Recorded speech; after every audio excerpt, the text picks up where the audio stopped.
In the Hello, heart of a everyone! sun-baked What a village, beautiful where the day! red soil cracked beneath bare feet and the air smelled of smoke and cassava, there lived a man named Kofi. He was neither rich nor powerful, but he was proud, stubborn, and desperate. For years, his family had scraped by on meager harvests, and every dawn brought with it the same gnawing hunger. Kofi's wife, Amma, tended their small garden with quiet devotion, while their children played barefoot among the dust and scrub, unaware that hunger stalked them like a shadow. Night fell with a heavy indigo sky, and Kofi sat alone outside his hut. He stared at the rising moon, full and luminous, casting silver across the parched land. The moon, they said, watched over the earth like a silent judge. Mothers whispered its tales to children. It rewarded honesty, punished deceit, and sometimes, if angered, it demanded a terrible price. Kofi, however, was beyond whispers and old stories. He was beyond caution. He was desperate. "My children will not go hungry again," he murmured, his voice dry as the cracked soil. He lifted his eyes to the glowing orb. "If you can give me wealth, I will give you what I promised." Kofi's words trembled in the night air, but they were not hollow. He had decided the price, his firstborn child. The promise was made with a clarity that terrified him. He knew the stories. Men who bargained with spirits often paid more than they imagined. Yet the lure of gold, of grain in the stores, of his children never going to bed with empty bellies was stronger than fear. The next morning, the village awoke to whispers of fortune. Where Kofi walked, people stared. His old cracked hut had been repaired overnight with sturdy timbers and thatched roofs. Crops in the fields, which yesterday had curled brown under the sun, now shimmered with green life. Chickens multiplied, goats appeared mysteriously, and even the small stream behind his hut ran fuller, glimmering in the sunlight as if blessed. Kofi's heart raced, both with joy and with the dread that the moon would soon demand what he had promised. Weeks passed and Kofi's wealth grew. Traders came from neighboring villages, marveling at the sudden prosperity of the man who once had nothing. Gold coins, silks, exotic spices, and intricate beads filled his home. Yet at night, Kofi felt the pull of the moon stronger than ever. In dreams, he saw the pale silver light creeping into his hut, circling his children, searching. He woke in cold sweat, heart hammering, with the faint smell of jasmine and soil lingering in the air, a scent he could not place. One evening, Kofi's eldest child, a boy named Kwame, came running to him with excitement. "Father, come see. The river near the forest glows at night like the moon." Kofi frowned. He remembered stories of the moon's messengers, strange silver-eyed creatures that walked between the light of the moon and the dark of the earth. He shook off the unease. Perhaps it was just Kwame's imagination, he told himself.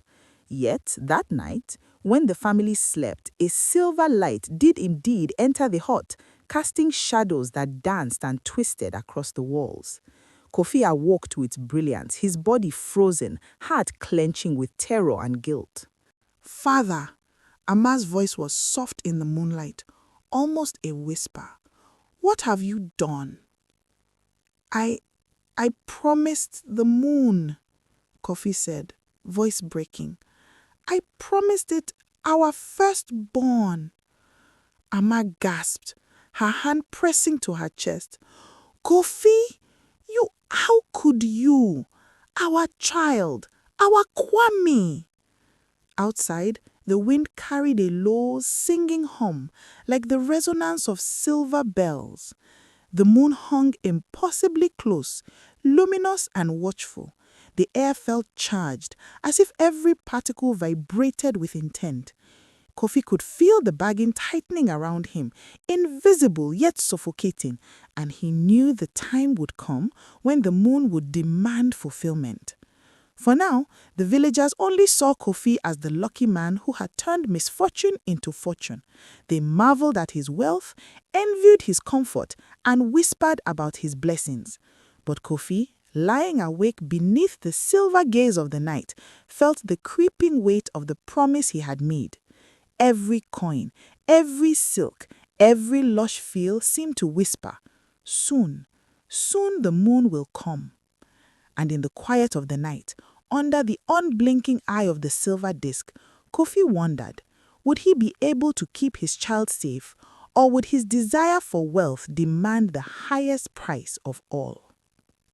Years passed in Kofi's village, and his wealth became legend. Traders whispered of a man whose fortunes turned overnight, of fields that flourished under his care, and of children who never knew hunger. Kwame, once a boy with sun-scorched knees and curious eyes, grew into a bright, energetic child, unaware of the shadow his father's promise cast over his life. He chased butterflies in golden fields, laughed with friends near the river, and listened wide-eyed as elders told tales of spirits, ancestors, and the mighty moon in the sky. Kofi, however, could never forget. Every night, the silver gaze of the moon pierced the darkness of his hut. Its light lingered at the edges of the roof, stretching tendrils into the room, brushing against walls, tables, and even his sleeping children. The glow was no longer just a reflection. He sensed it as a presence. Sometimes he swore he saw the faint outline of a figure, luminous and indistinct, standing by the door or gliding across the floor. At first, Kofi tried to ignore it, rationalizing that it was only dreams, the imagination of a guilty man. But the more he tried, the more insistent the moon became. His nights were restless. The silver light would seep under doors, curl around Kwame's bed, and shimmer across the walls in patterns that seemed almost deliberate, as if the moon were watching, testing, and waiting. One evening, Kofi went to the river to wash his hands and clear his mind. The water mirrored the sky, and the moon hung so low that its reflection seemed tangible, almost within reach. He knelt by the bank, staring into the liquid silver. His reflection blurred, then shifted, and for a brief heartbeat, he thought he saw the moon's face staring back at him. Not the familiar cratered surface, but a pale, serene visage, eyes gleaming with quiet authority. "You have made your choice, Kofi," a voice whispered, not in sound, but in feeling, vibrating within his chest.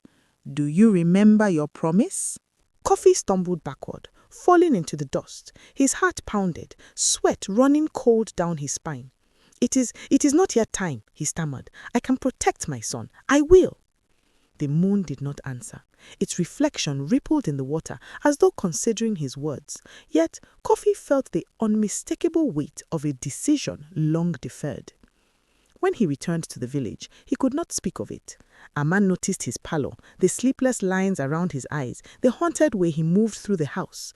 "Kofi, what troubles you?" she asked softly one evening as Pami slept in the next room. I cannot say," Kofi replied, his voice tight. "Some things are not for mortal lips." Amma pressed a hand to his arm, sensing the fear he tried to hide. "I only hope it is not our child that suffers for your choices." Kofi could not answer. That night, he dreamt of the moon again, closer than before. It glowed with a silver intensity that made the shadows in his hut leap and twist. From its light, a figure emerged, tall, serene, with eyes like molten silver. The figure spoke in a voice that seemed to echo through every corner of his being. "I do not wish your child, Kofi. I wish only that the promise be honored. You bargained with me, and now the debt calls." Kofi awoke with a start, the words ringing in his mind. His palms were slick with sweat, his chest heaving. "If not Kwame, then me?" he whispered. Fear clawed at his stomach like a living thing. In the days that followed, Kofi noticed subtle changes in the village. Crows perched unusually still on rooftops, their eyes glinting with a knowing intelligence. The wind carried whispers that sounded almost like speech. Crops that once thrived now drooped subtly in the silver moonlight. The villagers felt it too, though none could name the cause. Something unseen, inexorable, had entered their world. Kofi became obsessed with the idea of bargaining, appeasing, or outwitting the moon. He visited the elders, seeking wisdom from their years and legends. They spoke of the moon spirit, Nyame's messenger, they called it in hushed tones, a being that exacted not just promises, but courage, honesty, and self-sacrifice. To deceive it or to evade was to invite calamity. Yet Kofi's love for Kwame burned brighter than his fear. Each night, he watched his son sleep, soft chest rising and falling, unaware of the silver eye that hovered just beyond the roof. He thought of abandoning the fortune he had gained, of fleeing into the wilderness, of hiding in shadows until the death passed. But the pull of wealth, of comfort, of survival was stronger than reason. One night, as the full moon rose high, the silver light crept into the hut with an unusual intensity. Kwame stirred in his sleep, murmuring a child's half-formed words. Kofi's body froze. From the window, the glow coalesced into a form, a being of silvery radiance, serene yet unyielding.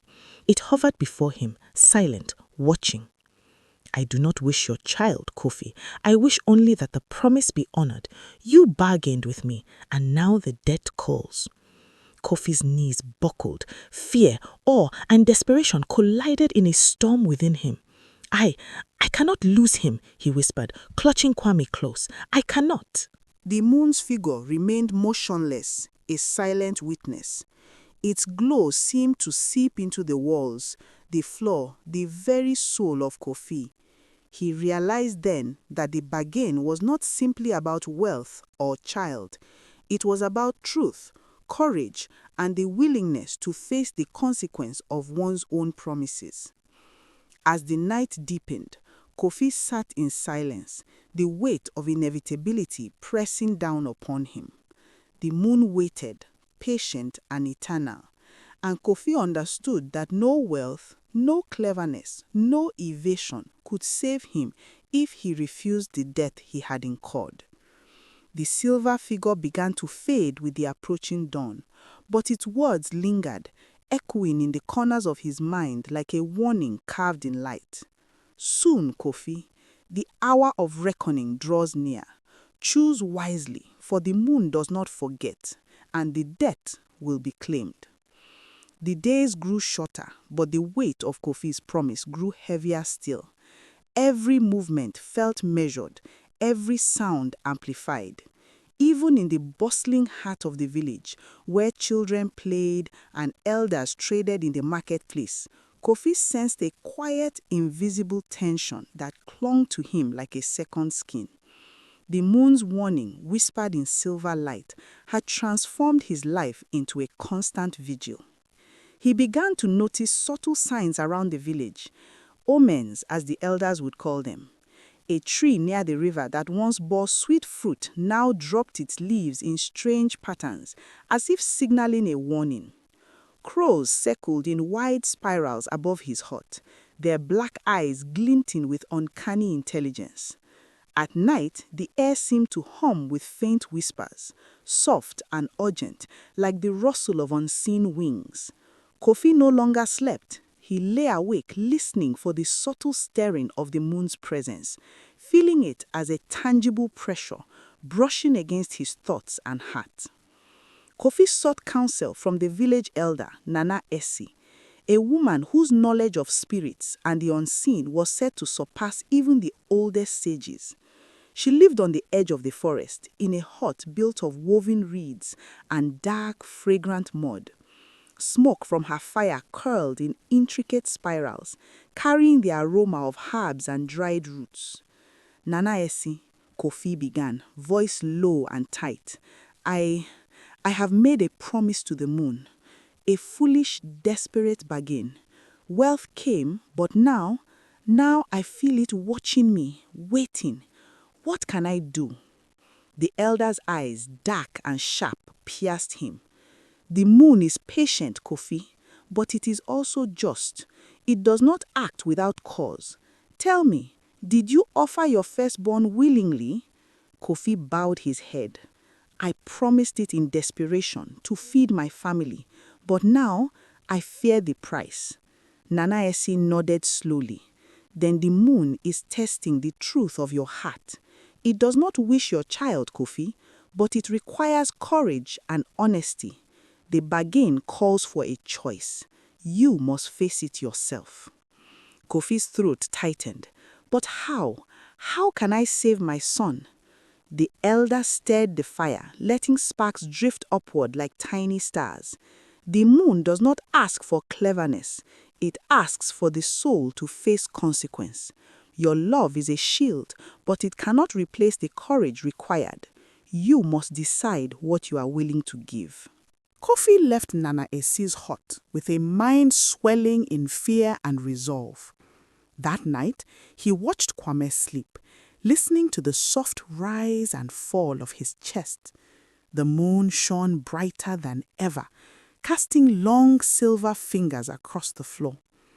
Kofi's palms were slick with sweat, his heart thundering with dread and determination. He remembered the first night he made the bargain, the desperation that had driven him, the empty eyes of his children staring at the cracked floors, the hunger gnawing at their bellies. And now, with the silver light creeping closer, he realized that no gold, no wealth, no comfort could undo what he had set in motion. The debt could only be faced, and it would demand its due. Over the next weeks, strange occurrences intensified. Kwame spoke in his sleep of dreams he could not recall fully, of silver rivers flowing through forests, of a luminous figure calling him by name.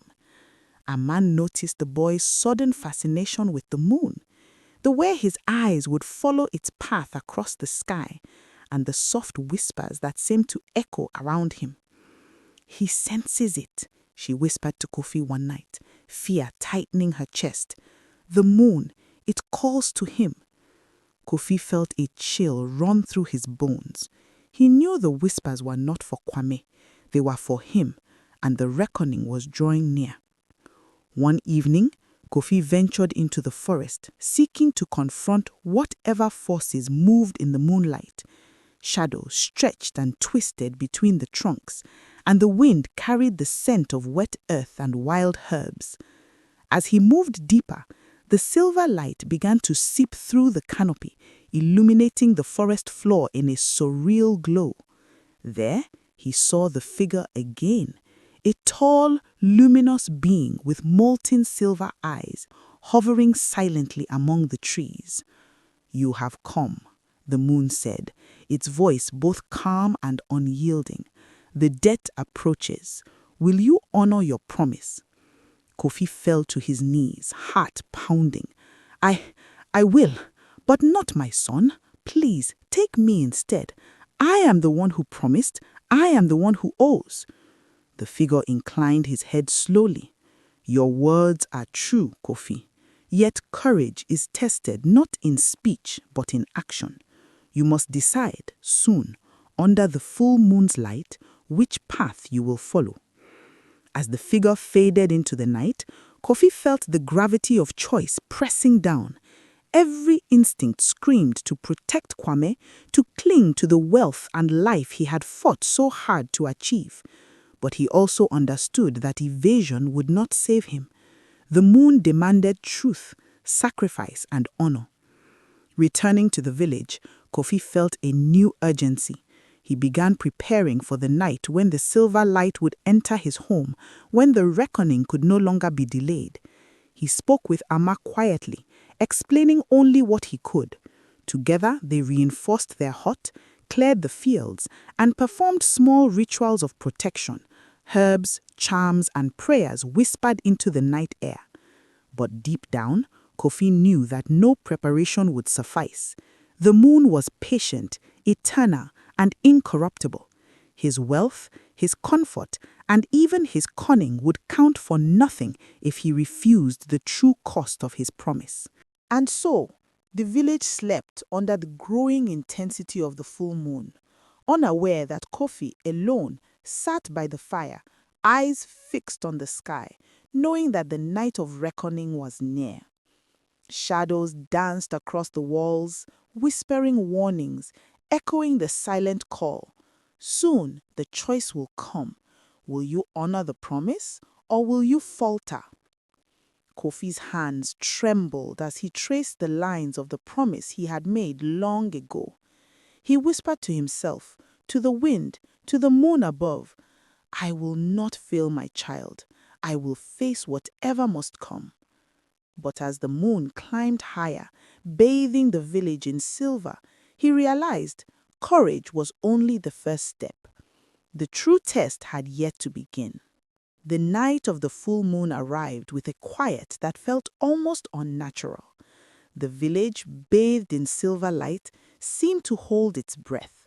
Even the river, usually alive with frogs and crickets, was still, reflecting the glowing orb above as if frozen in time. Kofi stood outside his hut, heart hammering, palms slick with sweat, eyes fixed on the sky.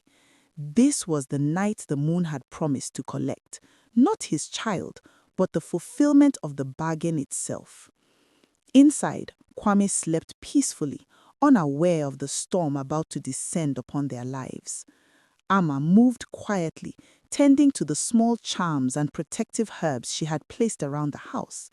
Yet, neither she nor Kofi could fully grasp the force that hovered beyond the walls, waiting, watching, patient yet unyielding. As the moon rose high, silver light spilled into the hut with uncanny precision.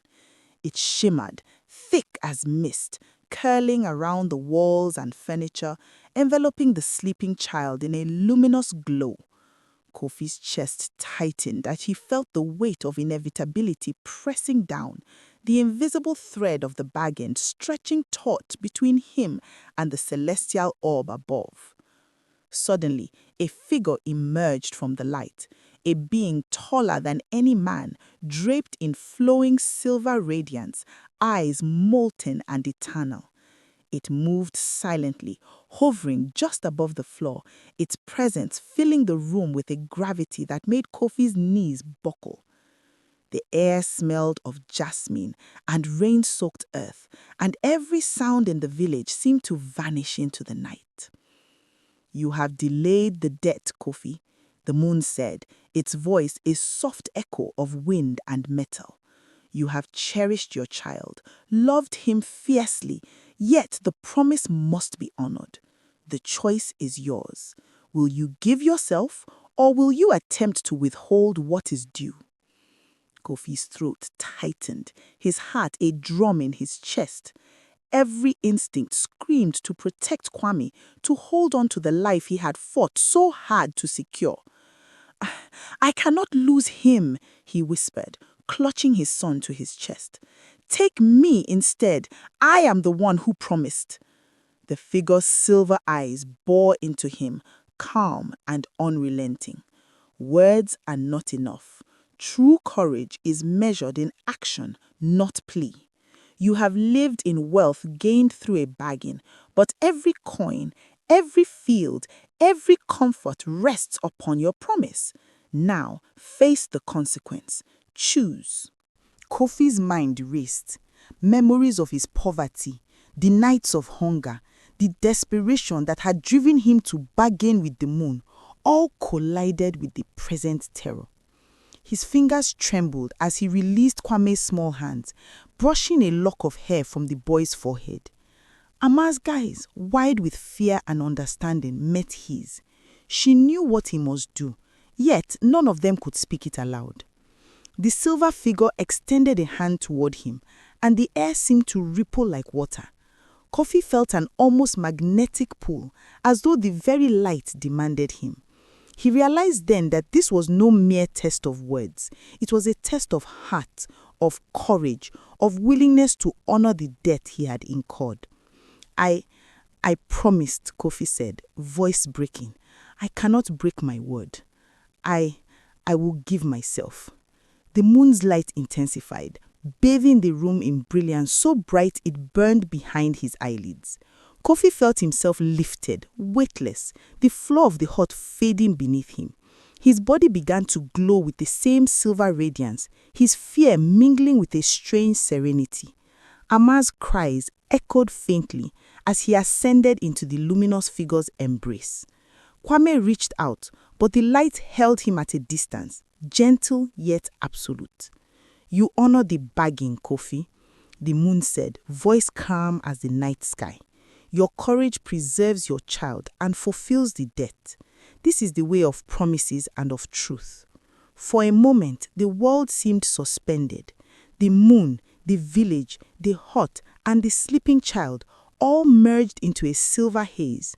Kofi felt the warmth of his family's love, the weight of his choices, and the certainty that he had acted rightly, even in fear.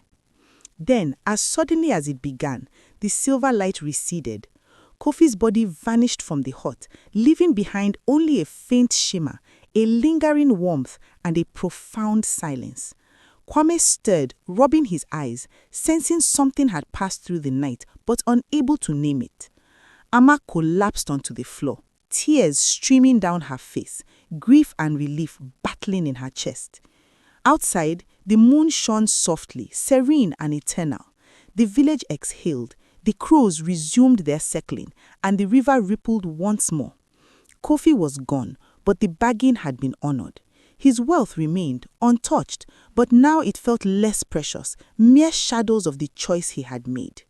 Ama gathered Kwame close, whispering into his ear, "Your father loved you more than life itself. He gave everything to keep you safe."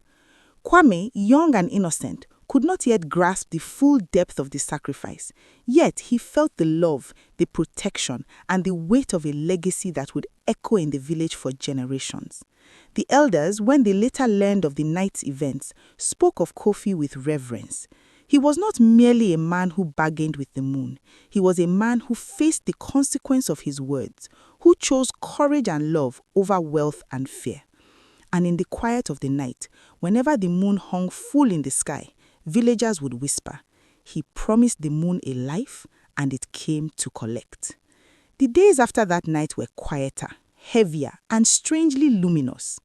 Kofi was gone, yet his presence lingered in every corner of the village, like the echo of a heartbeat in a silent room. Kwame grew up with the stories, whispered by Ama and the elders, of his father's courage and the price he paid to keep his promise. Ama tended the garden with a gentleness born of grief, and Kwame often helped her, tracing the paths his father once walked.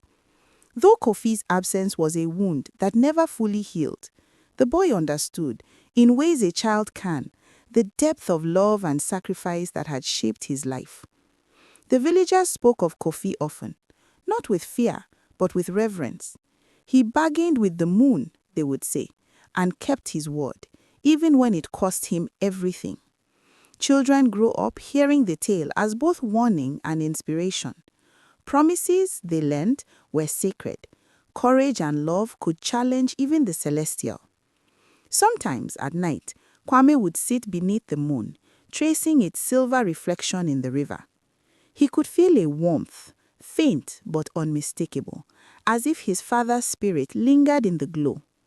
He whispered a small prayer, thanking Kofi for his sacrifice and promising, in his own way, to live a life of honor. Ama often joined him, gazing up at the eternal orb. "The moon tests us," she whispered, "but it also teaches. Your father understood the lesson. He loved more than he feared, and that is why you are here." And though the silver light continued to grace the village, it no longer carried the tension or dread it once had. The moon seemed serene, patient, and watchful, as if acknowledging the courage of a man who had faced the impossible. Kofi's wealth remained, a testament to the bargain, but more important was the lesson etched into the hearts of all who knew the story. Love, honesty, and courage could transcend even the most terrifying of deaths. In the quiet hours, when the village slept and the silver light bathed the fields, Kwame sometimes imagined his father smiling down from the moon itself, watching over him. The boy's heart brimmed with gratitude, awe, and a quiet resolve to honor Kofi's legacy in every choice he made. The story of Kofi, the man who promised the moon his firstborn and chose himself to save his child, echoed through generations.